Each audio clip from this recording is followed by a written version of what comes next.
My manipulative cousin ruined every relationship I had for 15 years until I started dating her pastor. Now she's begging me not to tell his congregation what I know about her secret life. My name is Natalie, I'm 32, and I need to tell you about the person who systematically destroyed my life for a decade and a half while I smiled and called her family. My cousin Brielle is 34. Growing up, everyone said we looked like sisters. Same dark hair, same green eyes, same smile. But where I was quiet and bookish, Brielle was magnetic. She could walk into a room and own it. Our mothers were sisters, best friends who raised us more like siblings than cousins. We shared clothes, secrets, birthday parties. I worshipped her. When I was 17, I started dating Connor, my first real boyfriend. Sweet guy, played guitar, wrote me terrible poetry that I loved. 3 months in, Brielle pulled me aside at a family barbecue with tears in her eyes. Nat, I'm so sorry, but I have to tell you something. Connor tried to kiss me at the mall last week. I pushed him away, but you deserve to know. I was devastated. I confronted Connor, who swore up and down it never happened, that Brielle's lying. But why would she lie? She was my best friend, my sister, and everything but name. I broke up with him. Found out 2 years later he'd married his high school sweetheart, and they seemed genuinely happy. That was the first crack in the foundation, but I was too young to see it. It happened again when I was 21 with Marcus, again with David at 24, again with Brandon at 26. Every single relationship I had, Brielle would come to me with some story. He hit on her. He badmouthed me to his friends. He was cheating. He was using me for money. And every time, I believed her. Because she was family. Because she cried when she told me. Because she held me while I sobbed and told me I deserved better. By the time I was 28, I'd been single for 2 years. I'd stopped trying. My therapist suggested maybe I was picking the wrong guys. My mother suggested maybe I was too picky. Nobody suggested that maybe, just maybe, the common denominator wasn't me or the men, it was Brielle. That's when Aunt Carol got sick. Aunt Carol, Brielle's mother, my mother's sister, was diagnosed with stage 4 pancreatic cancer in March of 2022. 6 months to live, maybe less. Brielle was an only child, and Uncle Frank had died in a car accident when she was 19. Carol needed round-the-clock care, and Brielle had just gotten engaged to some finance guy named Trevor and was planning the wedding of the century, as she put it. Nat, I just can't, she told me over wine at her apartment, crying into her Chardonnay. I can't watch her die. I can't do the bedpans and the medication schedules and the hospice nurses. I'm falling apart just thinking about it. But you're so strong. You've always been the strong one. So I did what I always did. I sacrificed. I quit my marketing job in the city. I moved out of my apartment into Aunt Carol's house in the suburbs, a 90-minute commute from everything I knew. I became her full-time caregiver. I bathed her, I fed her, I held her hand through the bad nights when the medication wasn't enough. I scheduled her doctor's appointments, managed her medications, fought with insurance companies, cleaned up after her when she was too sick to make it to the bathroom. Brielle visited once every 2 weeks, always dressed like she was going to brunch, always staying for exactly 45 minutes. She'd kiss Carol's forehead, tell her about wedding venues and flower arrangements, and then disappear back to her life. Meanwhile, I was sleeping 4 hours a night, losing weight I couldn't afford to lose, and watching the woman who taught me to braid my hair slowly disappear. I picked up a night job doing freelance copywriting just to cover my own expenses. I'd burned through my savings in the first 2 months. Some nights I'd work on my laptop in Carol's room while she slept, just in case she woke up needing something. My mother kept telling me how proud I was of me, how selfless, how loving. Brielle kept telling me she wished she could be as strong as me, as capable, as brave. She sent flowers once. The card said, "You're an angel. I don't deserve you." She was right about that last part. Aunt Carol died on a Tuesday in November, with me holding one hand and my mother holding the other.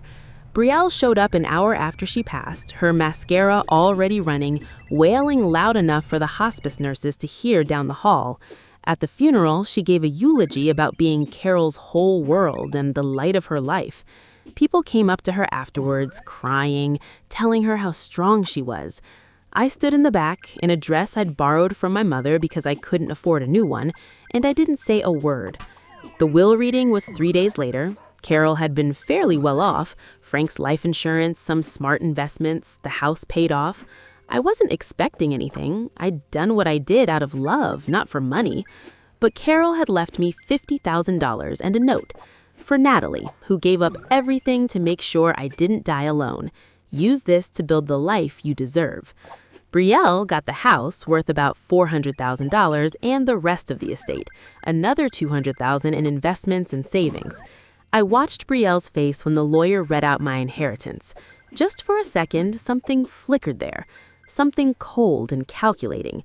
Then it was gone, replaced by her brilliant smile as she hugged me and whispered, "Mom loved you so much. You earned every penny." I used half the money to get back on my feet, a small apartment, a used car, a buffer while I looked for a real job again. I put the other half in savings. For the first time in almost 2 years, I could breathe. 2 months later, I met Pastor Elijah Grant at a coffee shop. I wasn't looking for religion. I wasn't even looking for a man. I was just looking for decent coffee and a quiet corner to update my resume. Elijah Grant knocked his laptop off the table, reaching for a napkin, and it slid across the floor and stopped at my feet. When I picked it up, I saw he'd been working on a sermon about grace and second chances. When I looked up, he was apologizing profusely, tall, maybe 38, with warm brown eyes and silver threading through his black hair at the temples. "I promise I'm not usually this clumsy," he said, smiling sheepishly, "though my congregation might disagree." "Your congregation?" "Riverside Fellowship. I'm the pastor there, Elijah Grant." He extended his hand. I had heard of Riverside. It was one of those modern megachurches, not quite Joel Osteen level, but big. Maybe 2,000 members. I'd never been particularly religious, but there was something disarming about Elijah.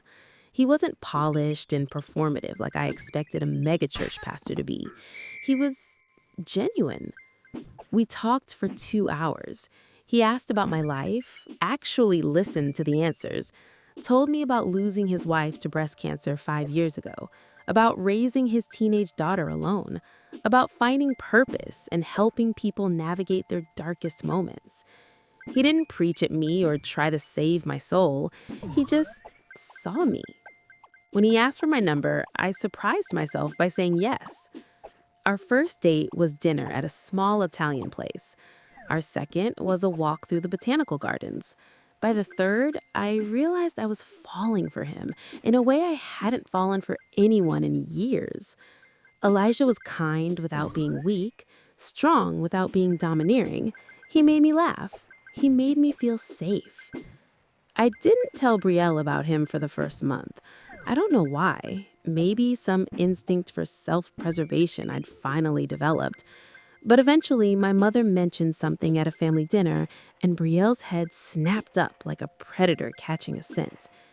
"You're seeing someone? Natalie, why didn't you tell me?" She reached across the table and grabbed my hand, grinning. "Who is he? What does he do? Is it serious?" I should have lied. God, I should have lied. "His name is Elijah. He's a pastor at Riverside Fellowship.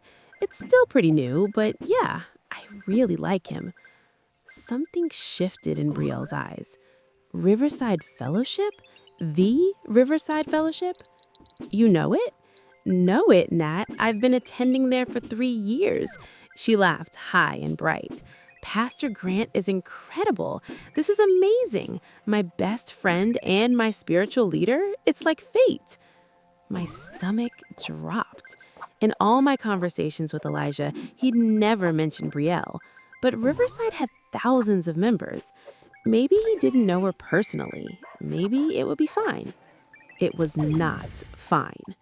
Brielle inserted herself into every aspect of my relationship with Elijah. She'd be coincidentally at the church when I came to pick him up. She'd text me daily asking how things are going, offering advice I didn't ask for. She volunteered to help plan the church's annual charity gala when she found out Elijah had asked me to co-chair it with him. I just want to support you, Nat.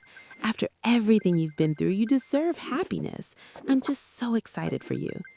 But there was something in the way she looked at Elijah, something in the way she'd touch his arm when she talked to him, laughed just a little too long at his jokes, something familiar and sickening.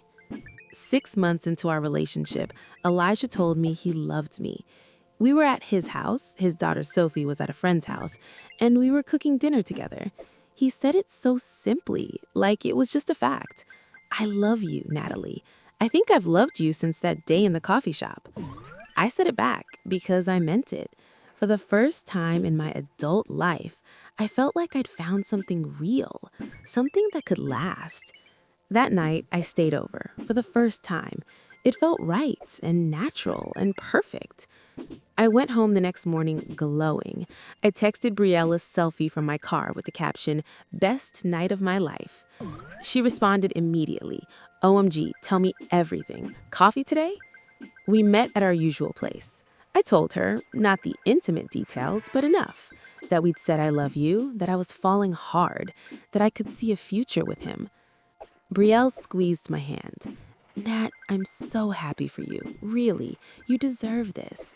Then she paused, bit her lip. "Can I tell you something? Just woman to woman?" My chest tightened. "What?" "It's probably nothing, but I've been at Riverside a long time. I've gotten to know Pastor Grant pretty well through volunteer work, and there's been some talk, just whispers, about him and one of the worship leaders, Olivia something. I just want you to be careful. I don't want to see you get hurt again." I felt the familiar twist in my gut, the doubt, the fear. "What kind of talk?" "Just that they're close, too close, maybe. I've seen them having coffee together after services, talking in his office with the door closed. It's probably totally innocent. I just think you should keep your eyes open. You're always so trusting, Nat.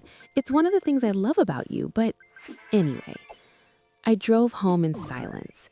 I told myself Brielle was just being protective, that there was nothing wrong with Elijah having coffee with a worship leader. It was part of his job, that I was being paranoid. But the seed was planted. I started watching, started noticing. Elijah did talk to Olivia after services. They did meet in his office sometimes. And yes, Olivia was beautiful, early 30s, long blonde hair, voice like honey. 3 weeks of this slow poison, and then I went to his office unannounced on a Thursday afternoon. I had his favorite lunch from the deli, a peace offering because I'd been distant, weird. I wanted to surprise him. His office door was closed. I could hear voices inside, his and a woman's. I stood there, my hand on the doorknob, my heart in my throat. Then I heard laughter, easy, comfortable laughter. I didn't knock. I turned around and walked back to my car. I sat there for 20 minutes, crying before I drove home. That night, Elijah called me 3 times. I didn't answer. He texted, "Natalie, what's wrong? Please talk to me." I finally responded, "Are you sleeping with Olivia?" He called immediately. "What? Natalie, no. Where is this coming from?" "I came by your office today. I heard you two laughing together, door closed. We were planning the Christmas service music. Natalie, she's my worship leader. We work together. That's all it is. That's all it's ever been." His voice was strained, desperate. "Please, can we talk about this in person? I don't understand what's happening." We met at a park. He swore there was nothing between him and Olivia, reminded me that Olivia was happily married with 2 kids, showed me his calendar, his emails, offered me complete transparency. He looked wounded, confused. "I love you," he said, taking my hands. "Only you. I don't know what's put this doubt in your mind, but please, talk to me. Let me fix this." I wanted to believe him. God, I wanted to believe him. Brielle said, I started, and then I saw his expression change. "Brielle," he said slowly, Your cousin, Brielle. Brielle Summers. Yes, she goes to Riverside. She said there was talk about you and Olivia. Natalie, Elijah's voice was suddenly very serious. I need to tell you something about Brielle. I probably should have told you sooner, but I'm bound by pastoral confidentiality, and I wasn't sure how to. She came to me for counseling 8 months ago, before you and I even met. My blood ran cold. Counseling for what? I can't give you details, but I can tell you that some of what she told me raised serious concerns, patterns of behavior that. He paused, choosing his words carefully. I eventually had to refer her to a professional therapist because what she needed was beyond my scope. She didn't take that well. She stopped coming to services for a while, started again right around the time you and I started dating. What are you saying? I'm saying I think she might be trying to sabotage us. And if she's done this to you before, I hasn't, I said automatically. Then I stopped. Thought about Connor, Marcus, David, Brandon, all the others. She would never. But even as I said it, I knew. Somewhere deep down, I'd always known. Elijah squeezed my hands. I think you need to be very careful around her. That's all I can say. I went home that night and I couldn't sleep. I lay in bed staring at the ceiling, running through 15 years of relationships in my head, seeing the pattern, seeing Brielle's faith at the center of every breakup, every heartbreak, every moment of doubt. The next morning, I did something I'd never done before. I went through my old boxes in storage, the ones I'd packed away from Aunt Carol's house. I found Brielle's old laptop, the one she'd left there years ago and never retrieved. I charged it up. It took me 3 tries to guess her password. Trevor and Brielle, 2022. Her engagement that never happened. Trevor broke it off right before the wedding for reasons Brielle never fully explained. The laptop opened.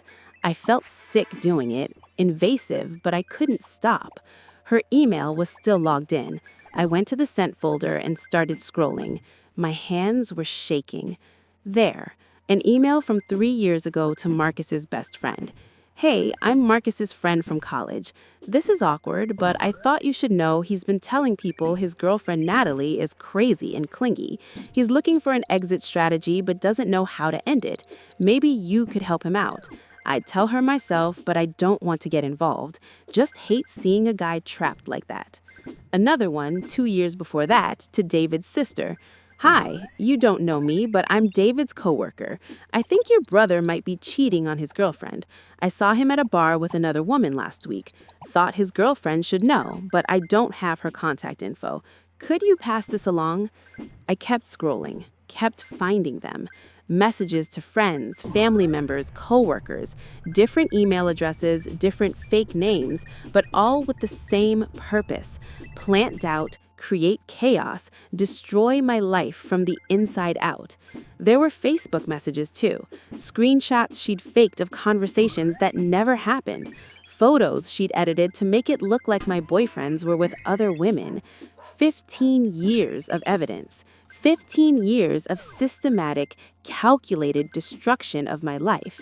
I sat there for 3 hours reading it all, copying files, saving screenshots, my hands steady now, my tears dried up. I felt cold, focused. I didn't confront her. I didn't call her or text her or show up at her house screaming.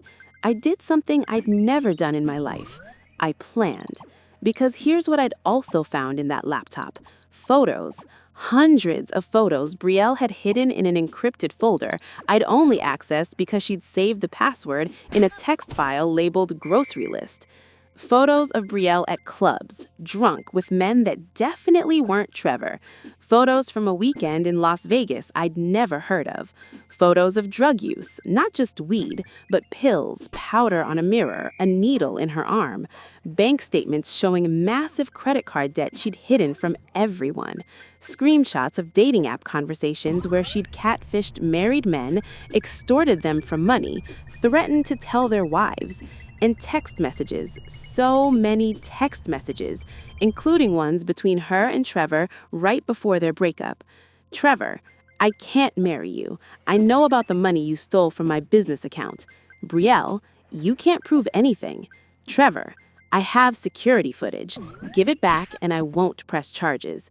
Brielle, if you try to destroy me, I'll destroy you. I'll tell everyone you hit me. I'll tell them you raped me. I'll ruin your life. Trevor, get help, Brielle, please. My cousin, my perfect, magnetic, beloved cousin, was a monster, a liar, a thief, a manipulator, and an addict, and she'd been hiding it behind charitable donations to Riverside Fellowship, Sunday service attendance, and a smile that could light up a room. The folder was labeled insurance. I copied everything to 3 different drives. I backed it up to the cloud. I sent encrypted files to my own email. Then I waited, because Brielle had spent 15 years destroying me piece by piece, relationship by relationship, smile by smile, and I was going to return the favor. But I was going to do it right. I became the perfect cousin again. I called Brielle the next day and apologized for being distant. Told her she was right to warn me about Olivia, that I'd talked to Elijah and cleared things up, that everything was fine now. I thanked her for always looking out for me. "That's what family does, Nat," she said warmly. "I've always got your back." "I know," I said. "I love you." "Love you too, cousin." I didn't mean a word of it, but she didn't know that. Over the next 3 months, I played the role perfectly. I went to coffee with Brielle twice a week. I invited her to dinner with Elijah and me. I acted like nothing had changed, like I hadn't seen the evidence of what she'd been doing to me for 15 years, like I didn't know about her secret life. Elijah knew something was different. I told him everything I'd found, but he trusted me. "Whatever you're planning," he said, "I'm with you. Just promise me you'll be careful." I promise. Brielle, meanwhile, got bolder. She started showing up at Elijah's house unannounced. I was just in the neighborhood. She'd volunteer to babysit Sophie when we wanted date nights, then spend the whole time texting me updates that felt just slightly off. Sophie's great. She was just telling me how much she misses her mom, though. Poor thing seemed really sad tonight. She joined the church's leadership committee, a position that gave her access to Elijah's schedule, his meetings, his personal business. She started dressing differently at services, more provocative, sitting in the front row where he couldn't miss her. And she started the whispers again. I heard them secondhand from other church members, concerned that Pastor Grant was dating so soon after his wife's death. Questions about whether it was appropriate, suggestions that maybe he needed more time to heal. Nothing directly traceable to Brielle, but I knew her fingerprints when I saw them. "She's trying to turn the congregation against us," Elijah said one night.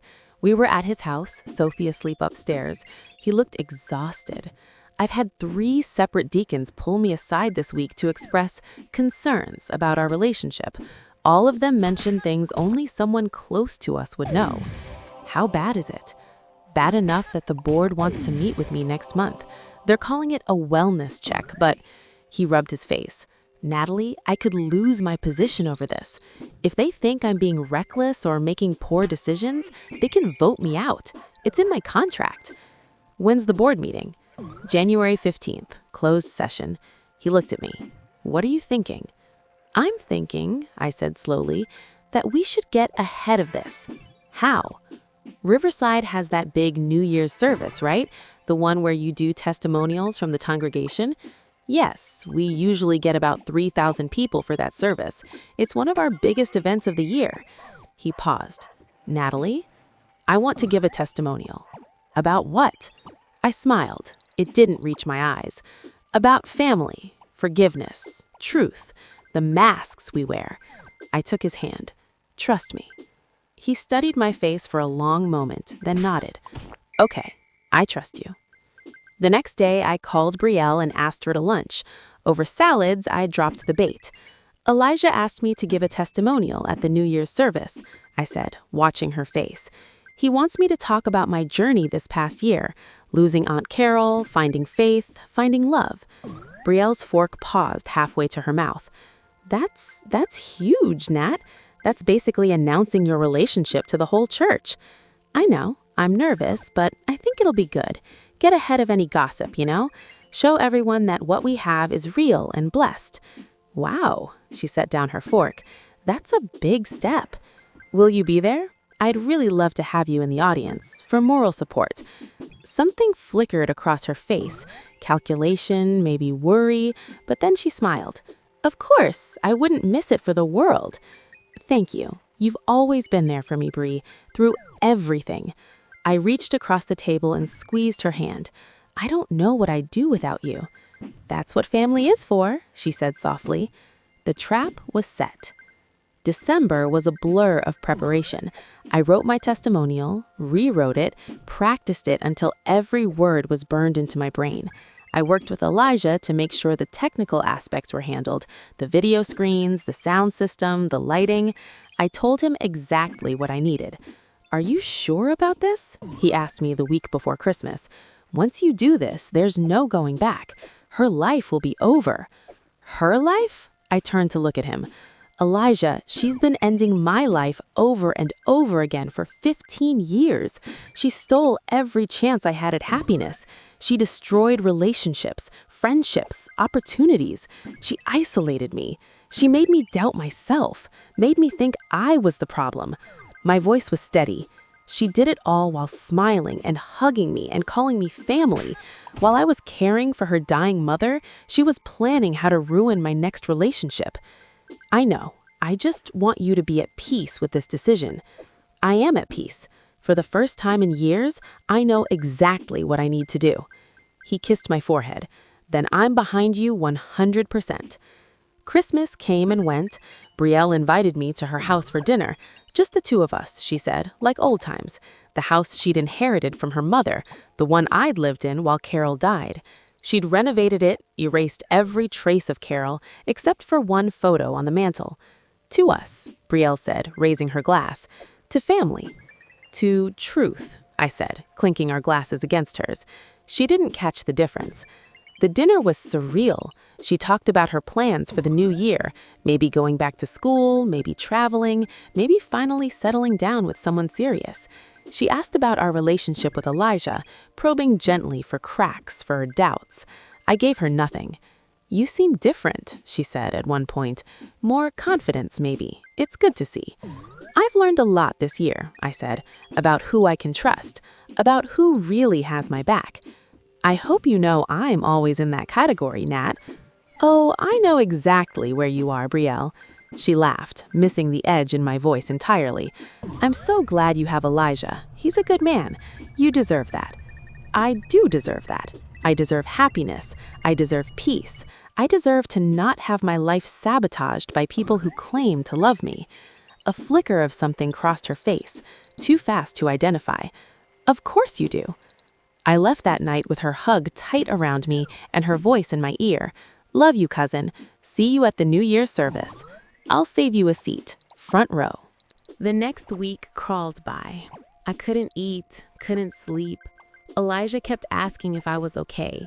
Sophie, sweet 16-year-old Sophie, who'd become like a daughter to me, made me tea and sat with me while I pretended to be fine. My dad says you're really brave, Sophie said one night. He won't tell me why, but he says you're the strongest person he knows. Your dad is biased, I said, trying to smile. Maybe, but I think you're brave too. Whatever you're going through, you're going to be okay. We both think so. I hugged her tight and didn't let go for a long time. New Year's Eve arrived. The service was scheduled for 6 p.m., early enough that families could attend, late enough that it felt like a celebration. I'd spent the morning doing final preparations, triple-checking that everything was ready. The video files were loaded, the audio was tested, my printed speech was in my purse, though I didn't need it. I knew every word by heart. Elijah found me in the green room at 4 p.m. Last chance to back out, he said gently. I'm not backing out. The board members will all be here tonight. If you do this, if you expose her like this, there will be consequences. The church might fracture. People might leave. Brielle will retaliate. Let her try. I turned to face him fully. I have spent my entire adult life being afraid of the truth, afraid of rocking the boat, afraid of making people uncomfortable. I let her destroy me over and over because I didn't want to believe someone I loved could be that cruel. My voice cracked slightly. I'm done being afraid. I'm done protecting people who hurt me. He pulled me into his arms. Then let's burn it all down. At 5:30, I got a text from Brielle. Here, front row center like you asked. So excited for you. Heart. I texted back. Thank you for being here. It means everything. Prayer hand. At 5:45, I walked out into the sanctuary. 3,000 people filled the seats, the balconies, the overflow rooms. The worship band was playing softly. The massive video screens on either side of the stage showed a countdown to the new year, intermixed with slides about upcoming church events. I saw Brielle in the front row, exactly where she said she'd be. She was wearing white, angelic, pure, perfect. She waved when she saw me, beaming. I waved back. At 6 o'clock, Elijah took the stage. He welcomed everyone, led an opening prayer, made a few jokes that got the crowd laughing. He talked about new beginnings, about leaving behind the old year and embracing transformation in the new one. Tonight, we have several testimonials from members of our community, stories of redemption, of grace, of God's work in their lives. I'd like to start by inviting someone very special to share her story, someone who has taught me about strength, about resilience, and about the courage it takes to face the truth. He looked directly at me, standing in the wings. Please welcome Natalie Morrison. The audience applauded. I walked out onto the stage, my heart hammering but my hands steady. I looked out at the sea of faces, found Brielle's in the front row. She was clapping enthusiastically, her smile radiant. I stepped up to the microphone. Thank you, Pastor Grant. Thank you all for being here tonight. I took a breath. My name is Natalie Morrison. I'm 32 years old, and I need to tell you about the person who spent 15 years destroying my life while I called her family. The applause died. The sanctuary went very, very quiet. Brielle's smile faltered. I smiled back at her. This is a story about manipulation, about betrayal, about the masks people wear in places of worship while living lives of cruelty and sin in the shadows. I paused. And it's a story about truth, because the truth, as Pastor Grant often reminds us, will set you free. Behind me, the video screens flickered to life. The first image that appeared on the screens was a photo of Brielle and me as teenagers, arms around each other, grinning at the camera. Sweet, innocent, two girls who looked like sisters. This is my cousin Brielle, I said, my voice steady and clear through the sanctuary. Brielle Summers. Many of you know her. She's been a member of Riverside Fellowship for 3 years. She volunteers with the youth group. She sings in the choir. She donates generously. I paused. She sits in the front row every Sunday in white, looking like an angel. Brielle's face had gone pale. She was gripping the armrests of her chair, her knuckles white. People around her were starting to turn, to look at her, then back at me. When I was 17, I started dating a boy named Connor. 3 months later, Brielle told me he'd tried to kiss her. I believed her. I broke up with him. It destroyed me. The screen changed to show a series of screenshots, emails, messages, all with dates. What I didn't know was that Brielle had been systematically contacting Connor's friends and family, spreading rumors that I was obsessive and controlling. She wanted him gone, so she made him gone. A murmur rippled through the audience. Elijah stood to the side of the stage, his face grave, his arms crossed. The board members sat in their designated section, leaning forward. It happened again when I was 21, and 24, and 26. More screenshots filled the screens.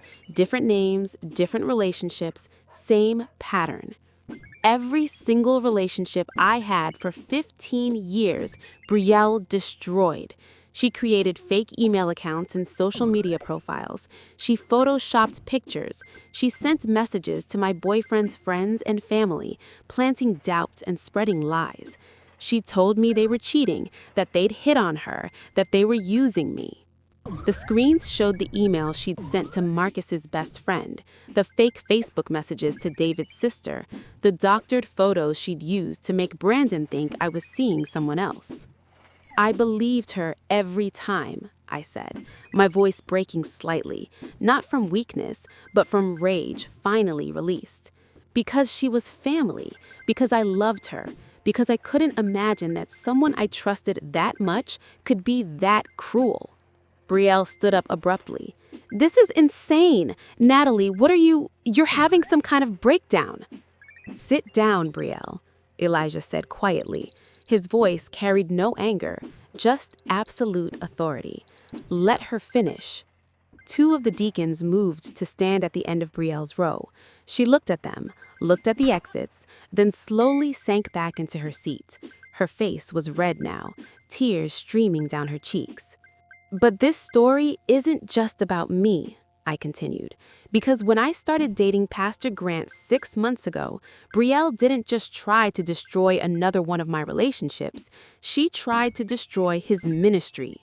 The screens changed to show text messages, Brielle's conversations with various church members, carefully worded concerns about Elijah's judgment, questions about whether he was stable after his wife's death, suggestions that maybe his relationship with me was inappropriate, rushed, a sign of poor leadership. She joined the leadership committee specifically to get access to Pastor Grant's schedule and personal information. She spread rumors. She manipulated board members. She created doubt about his character and his fitness to lead this church. I looked directly at the board section. The concerns you've been hearing, they all trace back to her. One of the board members, Janet, a woman in her 60s, who'd been particularly vocal about wanting to meet with Elijah, had her hand over her mouth. Another, Richard, looked furious. Natalie, please. Brielle's voice was desperate now. I was trying to protect you. I was worried. Protect me? I turned to look at her. Is that what you were doing when you came to Pastor Grant for counseling 8 months ago and he had to refer you out because of serious behavioral concerns? Is that what you were doing when you stole $47,000 from your ex-fiance's business account and threatened to accuse him of rape if he pressed charges? The sanctuary erupted. Gasps, shocked murmurs. Someone strangled, "Oh my God." The screens showed the email conversation between Brielle and Trevor, then bank statements showing the transfers, then more, the dating app profiles where she'd catfished married men, screenshots of extortion attempts, threats, demands for money in exchange for silence. Natalie, stop this right now. Brielle was standing again, her voice shrill. Where did you even... You hacked my computer. That's illegal. You can't... You left your laptop at your mother's house 4 years ago, I said calmly. I found it while I was living there, while I was caring for Aunt Carol 24 hours a day, while you visited twice a month for 45 minutes and then went back to your life. My voice hardened. While I was bathing your dying mother and holding her hand through the pain, you were planning how to destroy my next relationship. You want to talk about illegal? Let's talk about fraud, identity theft, extortion, blackmail. The screens changed again. Photos now. Brielle at clubs, visibly intoxicated with different men. Brielle in Vegas. Pills on a table. Powder on a mirror. The needle. Let's talk about the drug problem you've been hiding from everyone. The credit card debt. $89,000 at last count that you've been trying to pay off by scamming married men on dating apps. The double life you've been living while sitting in this sanctuary every Sunday pretending to be saved. You bitch! Brielle lunged forward, trying to climb over the rows of seats toward the stage. The deacons caught her, held her back. She was sobbing now, mascara running, the white dress that had looked so angelic now seeming like exactly what it was, a costume. You don't understand. You've always had it so easy. Everyone loves you. Everything works out for you. Easy? I stepped toward the edge of the stage. You think watching 15 relationships disintegrate was easy? You think caring for your mother while you planned your wedding was easy? You think rebuilding my life from nothing while you inherited everything was easy? She loved you more than me. Brielle screamed it, her voice raw. My own mother loved me more than me. She left me money. She left me a note saying you were the one who sacrificed. What about me? I'm her daughter. But no, it was always Natalie this, Natalie that. Natalie is so sweet, so kind, so selfless. She was gasping now, hyperventilating. I had to watch you be the perfect one our whole lives. You don't know what that's like. The sanctuary was dead silent. So, you decided to make sure I was never happy, I said quietly. You decided that if you couldn't be the favorite, if you couldn't be loved the way you wanted, then I wouldn't be loved at all. Brielle crumpled, sinking to her knees in the aisle. I didn't mean, I never wanted. She looked up at me, her face destroyed. Nat, please don't do this. I'll get help. I'll go to rehab. I'll pay everyone back. Just please, don't show them anymore. Please. For a moment, just one moment, I felt something like pity. She looked small and broken and pathetic, nothing like the magnetic, powerful woman who dominated my life for so long. Then I remembered Connor's face when I broke up with him, Marcus's confusion, David's hurt, Brandon's anger when he thought I'd cheated. 15 years of loneliness and self-doubt and wondering what was wrong with me. I remembered Aunt Carol's hand in mine, her last breath, and Brielle showing up an hour later to perform grief for an audience. No, I said. The screams changed one final time. A video this time. Security footage from Trevor's office building. Brielle at his desk, logged into his computer, transferring funds. The timestamp was clear, 2 days before their wedding. Another video, Brielle in a parking garage, meeting a man, exchanging an envelope for cash. Then screenshots of her threatening messages to him. Pay me or your wife sees everything. Another, Brielle in Pastor Grant's office during church hours, when she was supposed to be volunteering with the youth group, going through his desk, photographing documents, taking pictures of his personal calendar. You came into this church as a spy, I said. You volunteered with teenagers while high on pills. You stole from people, threatened people, destroyed people, all while claiming to be faithful, all while singing hymns and praying and putting money in the collection plate with cash you'd extorted from married men. I turned to address the full congregation now, not just Brielle. I'm sharing this publicly because she's done this to me in private 15 times. Private confrontation doesn't work with people like Brielle. Private consequences don't work. She manipulates, she lies, she plays the victim, and then she does it again. My voice was steady.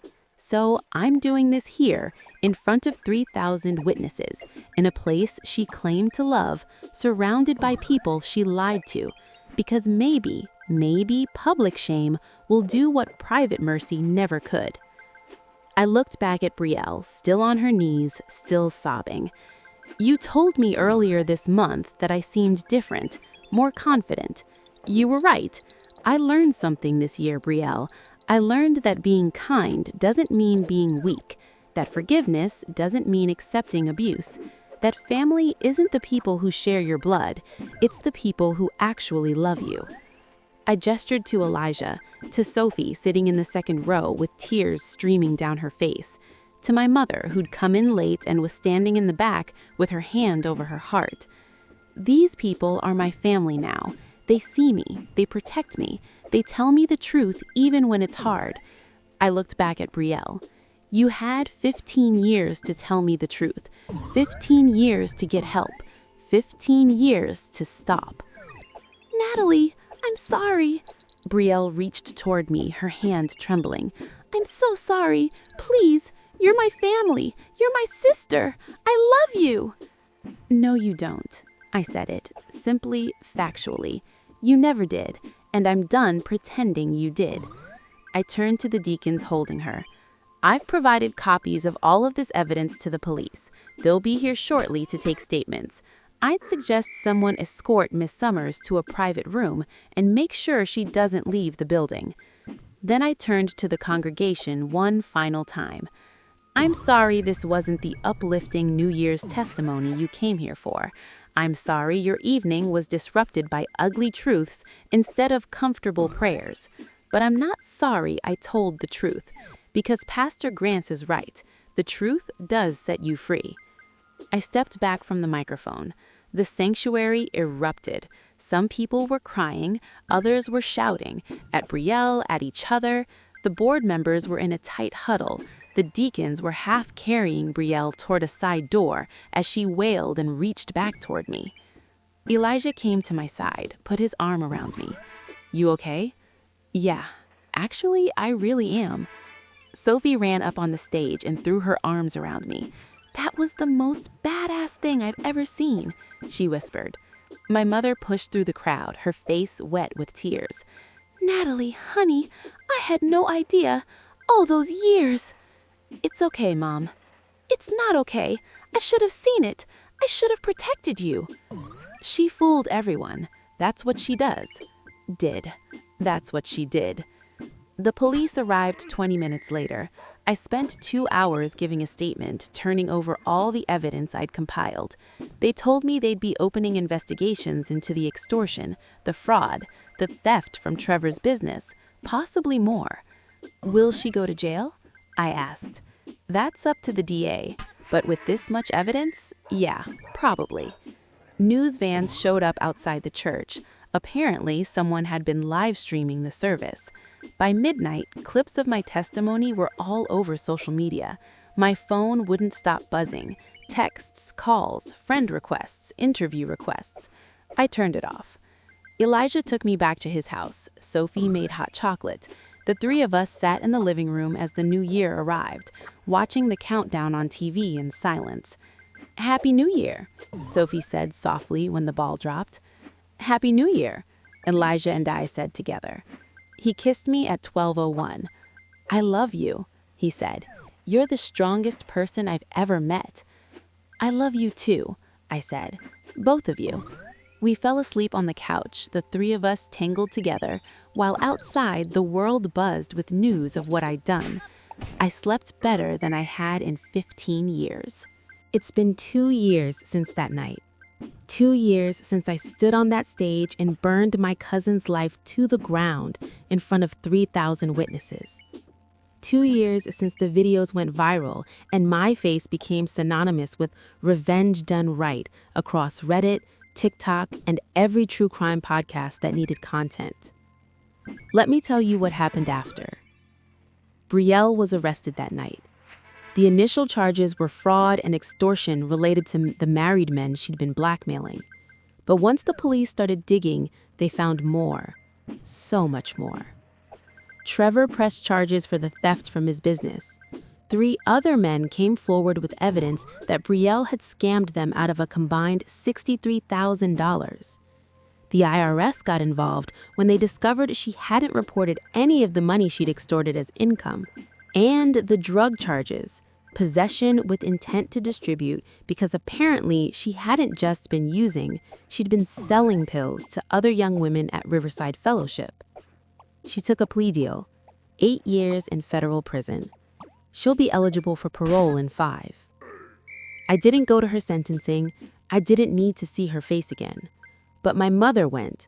She felt like she had to, for her sister's memory.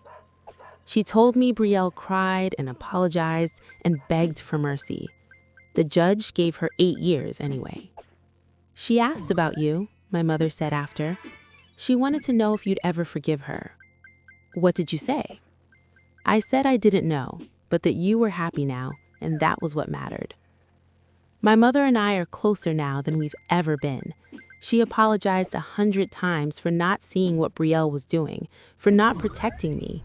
I told her what I told everyone. Brielle was good at what she did. That's why it worked for so long. But we're in therapy together now, working through it, learning how to trust again, learning how to recognize the signs of manipulation that we both missed for so long. As for Riverside Fellowship, it survived, barely. About 800 people left in the weeks after the New Year's service. Some were embarrassed, some were angry that I'd made a spectacle of a private matter. Some thought Elijah should have handled it differently, should have stopped me, should have known what Brielle was before it got that far. The board met in emergency session 3 times in January. They reviewed everything: Elijah's counseling records with Brielle, with legal clearance, his relationship with me, his judgment calls. They interviewed dozens of people. In the end, they voted 7-2 to keep him on as pastor. "Your testimony saved me," Elijah told me after the final board meeting. "If you hadn't exposed her publicly, if she continued working in the shadows, she would have destroyed this church and taken me down with it. The board sees that now." "I didn't do it to save the church," I said honestly. "I did it to save myself." "I know, but you saved both." The church is smaller now, but stronger. The people who stayed are the ones who value truth over comfort, who understand that faith doesn't mean ignoring evil when it wears a pretty dress and sits in the front row. We're rebuilding. It's slow, but it's real. Elijah and I got married in June, 14 months after the New Year's service. It was a small ceremony, 50 people, all of them genuine, all of them people we trusted. Sophie was my maid of honor. My mother cried through the whole thing. We didn't have it at Riverside. We got married in a garden under an arch of white roses with a retired pastor officiating. Elijah's vows made me cry. Mine made him laugh. It was perfect. Sophie is 18 now, starting college in the fall. She wants to study psychology, says she wants to understand people like Brielle. Not to excuse them, she told me, but to recognize them earlier, to protect people before they get hurt. She calls me mom sometimes. The first time she did it, I cried for an hour.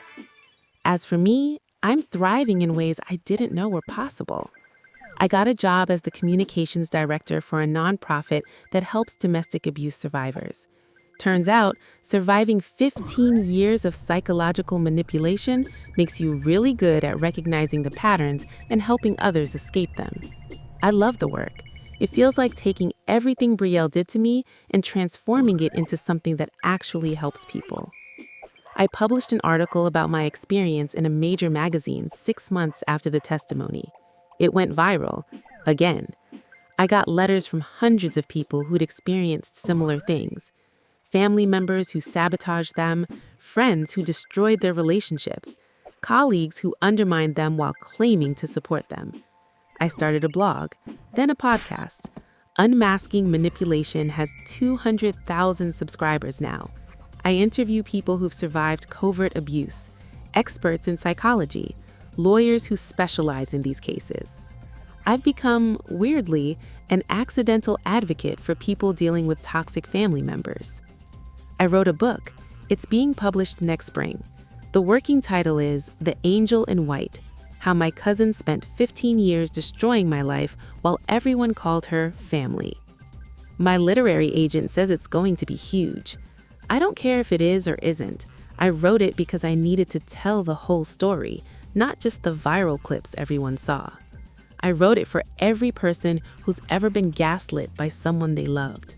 Every person who's been told they're too sensitive, too paranoid, too dramatic when they tried to speak up about abuse. I wrote it because I spent 15 years being silenced, and I'm never going to be silent again. The money from the book advance, combined with what I'd saved and Elijah's income, allowed us to buy a house.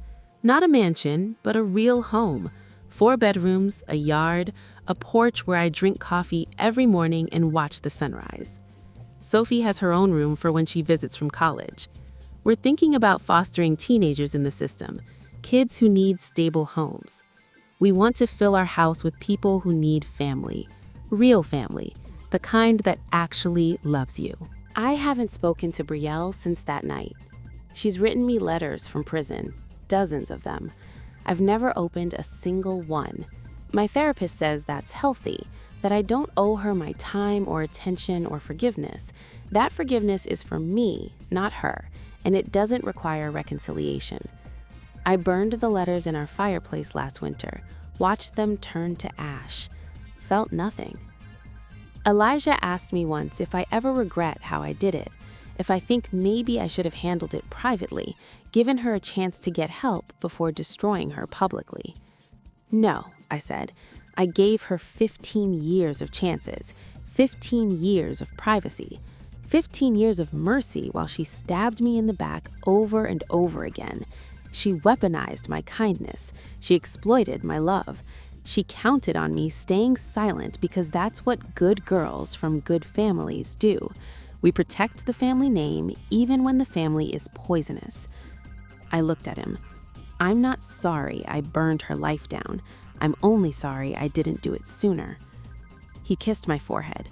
You did it when you were ready. That's what matters. Last month, I got a message from Connor, my first boyfriend, the one from when I was 17. He'd seen my story online and reached out through my podcast email. I just wanted to tell you I'm sorry, he wrote. Sorry that happened to you. Sorry I couldn't make you believe me back then. And I wanted you to know I've been happily married for 9 years now. I have 2 kids. I'm doing great. You didn't ruin my life by believing her instead of me. I was hurt at the time, but I moved on. I hope you know that none of this was your fault. I cried reading that. Then I wrote back thanking him and telling him about Elijah, about Sophie, about the life I'd built. We're not friends, too much time has passed, but we have peace between us now. That matters. I've heard through the family grapevine that Brielle is a model prisoner. She's taking classes, going to NA meetings, working in the prison library. People tell me this like it means I should forgive her, like her good behavior in captivity erases 15 years of calculated cruelty. I don't care if she's reformed. I don't care if she's found Jesus or Buddha or inner peace. I don't care if she gets out in 5 years and becomes a motivational speaker about overcoming addiction and toxic behavior. She's not my problem anymore. She's not my family. She's just a person who used to be in my life and isn't anymore. I'm free. Last week, Elijah and I were having dinner on our porch. Sophie was home for spring break, and she asked me the question I knew was coming eventually. Do you think you'll ever talk to Brielle again after she gets out? I thought about it, really thought about it. No, I said finally, because here's what I've learned. Some people don't deserve access to you, no matter how much they've changed or how sorry they say they are. Some people cause so much damage that the healthiest thing you can do is cut them out completely and never look back. Even family, Sophie asked. Especially family, I said, because family is supposed to protect you, not destroy you. When they do the opposite, when they weaponize that trust, the betrayal is deeper, the damage is worse, and you don't owe them forgiveness just because you share DNA. Elijah squeezed my hand. Sophie nodded slowly. I think you're right. I think you're really, really right. We sat there as the sun set, the 3 of us, eating homemade pasta and drinking wine and laughing about something silly Sophie had done at school. Just a normal family, just a normal life. The life I built from the ashes of the one Brielle tried to burn down. Sometimes I still have nightmares. Sometimes I wake up in a panic thinking I'm 22 again and Marcus just broke up with me, or 26 and Brandon is accusing me of cheating. Sometimes I dream that I'm back in Aunt Carol's house, drowning in caretaking and grief, while Brielle picks out wedding flowers. But then I wake up in my own bed, in my own house, next to the man I love. I hear Sophie moving around in her room, or I smell coffee that Elijah made because I know I need it before I can be human. I remember where I am, who I am, what I survived, and I smile. Because Brielle spent 15 years trying to make sure I'd never be happy, trying to make sure I'd always be alone, always be the broken one she could feel superior to. And I won. I have a career I love, a family I chose, a partner who sees me and values me and protects me, a stepdaughter who calls me mom, a house full of love instead of poison, a platform where I help other people escape the manipulators in their lives. I have everything Brielle tried to take from me and everything she could never have because she was too busy destroying other people to build anything real for herself. The best revenge isn't destroying your enemy's life. It's building a beautiful life they can never touch. And that's exactly what I did. My name is Natalie Grant. I'm 34 years old. I'm a wife, a stepmother, an advocate, an author, and a survivor. And I am finally, beautifully, completely free. If you enjoyed this story, please consider leaving a like and sharing your thoughts in the comments. For those dealing with toxic family members or covert manipulation, please know it's not your fault. You're not crazy, and you deserve to be free too. Resources and support are available. You just have to be brave enough to reach for them. Update posts may come if there's interest, but honestly, I'm too busy living my best life to spend much time thinking about her anymore.